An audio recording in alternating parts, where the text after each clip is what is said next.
बच्चों, हम संकरण पढ़ रहे थे जिसमें मैंने एसपी और sp2 संकरण बता दिए थे। आज तीसरे नंबर पे sp3 संकरण,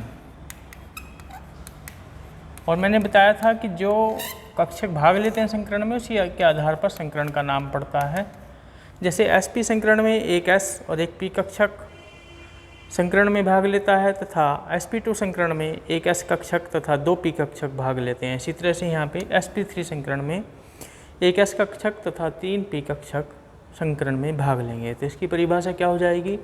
जब एक s कक्षक तथा 3 p कक्षक आपस में ऊर्जा का पुनर्वितरण करके समान ऊर्जा तथा आकृति के 4 संकर कक्षक बनाते हैं तो इस घटना को sp3 संकरण कहते हैं तथा प्राप्त नए संकर कक्षकों को sp3 संकर कक्षक कहते हैं।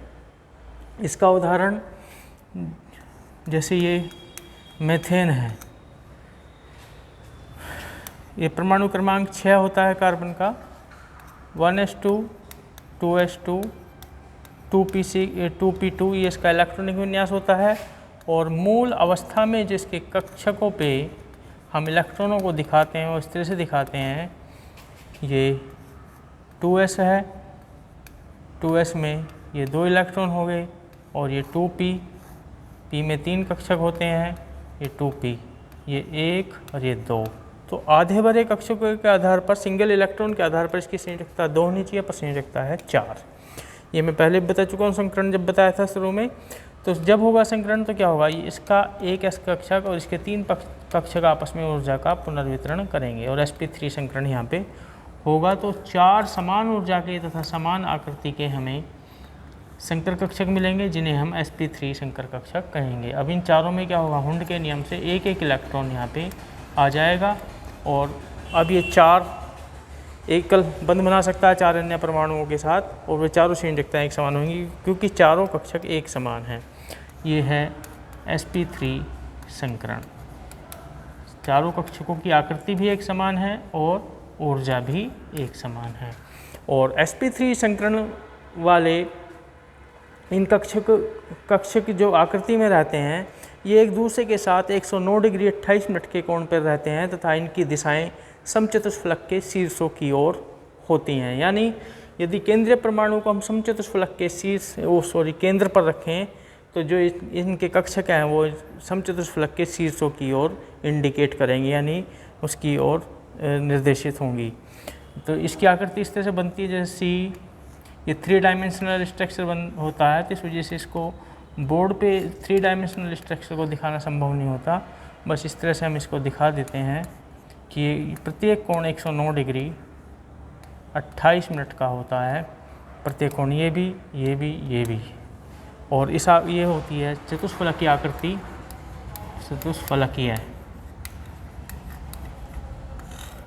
यानी ये केंद्र पर रखा चतुष्फलक के और ये उसके शीर्षों की ओर ये कक्षक निर्देशित हो रहे हैं। चारों कक्षकों की आकृति एक समान तथा ऊर्जा भी एक समान होती है। 3 डायमेंशनल स्ट्रक्चर, ये पिरामिड बन जाता है एक तरह से। ये यदि इनको हम मिलाएं ये डॉटेड लाइन से तो ये इस तरह से ये पिरामिड शेप्ड होती है जो समचतुष्फलक की तरह से होता है। अब ये मुख्य रूप से ये 3 ही संकरण आपसे पूछे जाते हैं एग्जाम में, पर इनके अलावा और भी हैं सिलेबस में आपके जो पूछे जा सकते हैं, तो वो मैं बता रहा हूँ। ये S और P तो हो गई ख़त्म। इसके बाद SP के बाद क्या आता है D, तो 4 पे sp3 D इस तरह से होगा, या ऐसे भी हो सकता है DsP3 क्योंकि D पहले भी आ जाता है। तो इसमें क्या होगा, एक S कक्षक, 3 P कक्षक तथा एक D कक्षक संकरण में भाग लेंगे तथा 5 कक्षक ये बनाएंगे। और इस प्रकार के संकरण से जो हमें अणु की आकृति प्राप्त होगी वो होगी त्रिकोणीय द्विपिरामिड, त्रिकोणीय द्विपिरामिड। इंग्लिश में बोलेंगे ट्राइगोनल बाइपिरामिड।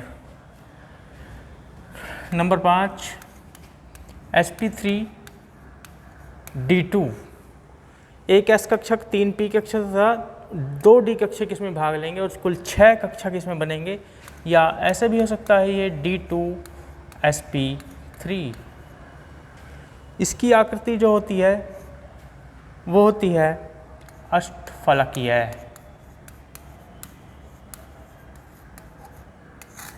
ओक्टाहेड्रल इसको इंग्लिश में बोलते हैं, ओक्टाहेड्रल। और ये ट्राइगोनल बाइपिरामिड।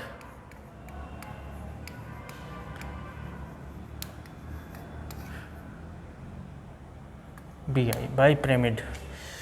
नंबर 6 sp3 D3 या D3 sp3।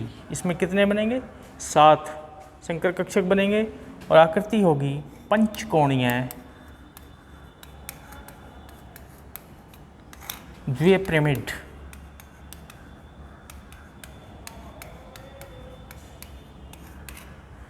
पेंटागोनल बाइपिरामिड इंग्लिश में बोलेंगे। तो इस तरह से D3 तक ही जो हम पढ़ते हैं यहीं तक ही समाप्त हो जाते हैं अणु। D3 से ज़्यादा कोई भी हाइब्रिडाइजेशन पढ़ने को नहीं मिला मुझे MSc तक में भी।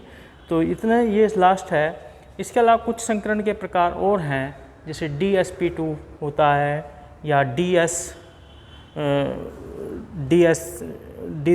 या D2s। वो हायर कक्षाओं में आपको पढ़ने को मिलेंगे, या जब उप सहसंयोजक यौगिक आपको पढ़ाए जाएंगे कक्षा 12 में तो उसमें कुछ DsP2 के शायद उदाहरण आपको पढ़ने को मिले। अभी फ़िलहाल इनको ही आप पढ़ लें, इतना ही कर लें। और इसके बाद जो मैं बताऊंगा वेस्पर थ्योरी है, valence shell electron pair repulsion theory, जिसमें भी इस संकरण का यूज होगा। इस संकरण की सहायता से हम अणु की आकृति का प्रेडिक्शन कर सकते हैं, बता सकते हैं कि कैसी उसकी आकृति होगी, क्या कोण होगा। पर पूरी तरह से इससे पता नहीं चलता, वो पूरी तरह से इस थ्योरी से और जो अगली थ्योरी में बताऊंगा उससे पता चलता है। उसको मैं कल बताऊंगा, आज इतना ही।